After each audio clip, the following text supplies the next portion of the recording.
والعاقبة للمتقين وعلى عدوان إلا على الظالمين وبه نستعين وصلى الله على محمد وآله الطيبين الطاهرين. Ndugu zangu, nimepewa sehemu ya nasaha. Nasaha ziko za aina nyingi sana, lakini ambayo naona ni nasaha bora kwenu nielezee japo kwa namna kidogo sana, kwa namna gani ndugu au jamaa alibadilika kuwa adui mkubwa katika Ahlul Bait alayhi salam. Ndugu au jamaa aliyebadilika na kuwa adui mkubwa mpaka leo tukawa hapa tunaomboleza vifo vya maimamu zetu kutoka katika nyumba tukufu ya Mtume wetu Muhammad sallallahu alaihi wasallam. Na mimi nakupeni faida, tutaanzia hapa. Mnamjua Abdul Muttalib? Abdul Muttalib ni nani? Alikuwa nani Abdul Muttalib? Na sauti zinakelekea sana. Abdul Muttalib alikuwa nani? Alikuwa babu yake? Alikuwa na watoto wangapi Abdul Muttalib? Abdul Muttalib babu yake na Mtume alikuwa na watoto 16. Watu 10 walikuwa ni wa kiume na 6 walikuwa ni wa kike. Abdul Muttalib katika hawa watoto 10 maarufu ni 5 ambao wanafahamika sana, ambaye ni Abdallah ambaye babake na nani? Na Mtume wetu Muhammad sallallahu alaihi wasallam. Wa pili akawa ni Abu Talib ambaye baba yake na nani?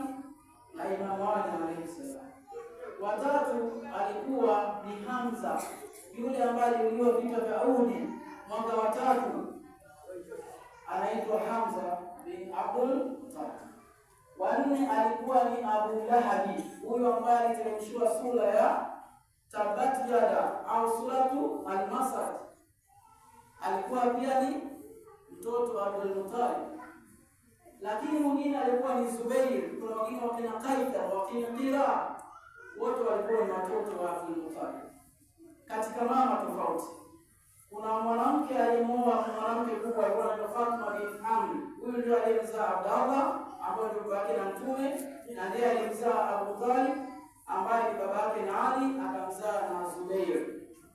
Lakini mwanamke mmoja anaitwa Najiyat binti Najiyat, yeye alimzaa mtoto anaitwa Abasi. Sio yule Abbas wa Karbala, hapana. Huyo anaitwa Abbas bin Abdul, alizaliwa kwa mama mdogo.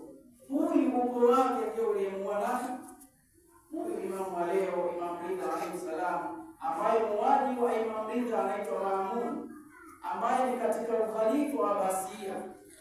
Abbasiya ilitokana na huyu Abbas ambaye anazaliwa na Abdul Muttalib, ambaye ni mjomba wake na Mtume wetu Muhammad sallallahu alaihi wasallam. Ndio maana nikasema tuangalie namna gani jamaa au ndugu alibadilika kuwa adui mkubwa wa maimamu zetu wa Baiti ya Mungu. Kwa hiyo sasa huyu Abbas bin Abdul Muttalib ambaye alizaliwa na mama anaitwa Najiyat binti Janab, yeye ndo alikuwa babu wa kizazi tunachokiita ukhalifa wa Abbasiya. Kwa ukiangalia mtiririko wanatoka katika huko wa Bani Hashim, kwa sababu Bani Hashim ndio huko anaotoka Abdul Muttalib, babu yake nani?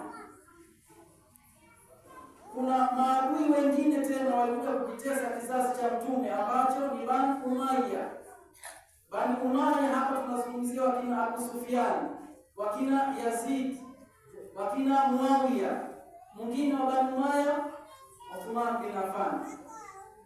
Bani Umayya walitoka wapi? Ni kabila la Quraysh. Lakini Bani Umayya na Bani Hashim wanakutana kwa baba mmoja ambaye ni anaitwa Abu Manaf. Kama mmesoma baraza nje, kuna ile Abu Manaf, Abu Qiyas ibn Kilab. Huyu Ibn Manaf Hashim. Akawa na mtoto mwingine anaitwa Abishamsi. Abishamsi ndio akamzaa mtu anaitwa Umayya. Kwa hiyo ukoo wa Umayya ukaanzia kwa Abishamsi ambaye naye ni mtoto Abdul Manaf bin Qiyas bin Kilab. Kwa hiyo ndugu jamaa akaja kuwa maadui wakubwa. Kwa hiyo kama kuna mtu anatusikiliza au kuna watu ambao pengine wanapata changamoto kutokana na ndugu zao, jamaa zao, basi hawakuanza leo. Unatakiwa ufanye subira na uweze kumtegemea Mwenyezi Mungu Subhanahu wa Ta'ala, kwa sababu maimamu zetu ambao kila siku tunawalilia, tunawaomboleza, wameteswa na watu sehemu ya koo zao. Tunasema kwamba baada ya mtume wetu Muhammad sallallahu alaihi wa alihi wasallam kufariki, ukhalifa wengine walienda Basad, wakamchagua nani? Abubakar. Abubakar alikuwa si katika Bani Umayya, alikuwa ni katika ukoo la Bantai. Baada ya Abubakar akaingia Umar bin Khattab, yeye alikuwa katika ukoo wa Bani Abd. Wao walizani kuwa ukhalifa tubadilishane nini? Kumbe Mwenyezi Mungu anamnyanyua anayemtaka na anamshusha. Mwenyezi Mungu alipochagua Bani Hashim kupitia kwa mtume wetu Muhammad sallallahu alaihi wa alihi wasallam ili wawe viongozi wetu kuanzia pale ambapo mtume wetu atatawafa. Kwa hiyo wakapatikana baada ya Bani Hashim, yani mtume wetu Muhammad kufariki, wakataka wabadilishe koo, wakazani kwa ukhalifa unaendana kwa koo, wakachagua koo ya Bantai, Abu Talib, Abubakar. Baada hapo ikatengenezwa memo, yani nikitoka mimi mwenyewe wewe, akaingia ukoo wa Bani Abd. Baada ya hapo akaingia Uthman Bani Umayya, yani wakacheza na nini? Na koo. Baada ya hapo sasa ndio matatizo yakawa yanaendelea. Kwa hiyo ukoo wa Bani Hashim ukaendelea kufanyiwa dhulma ili kutolewa kwenye nini?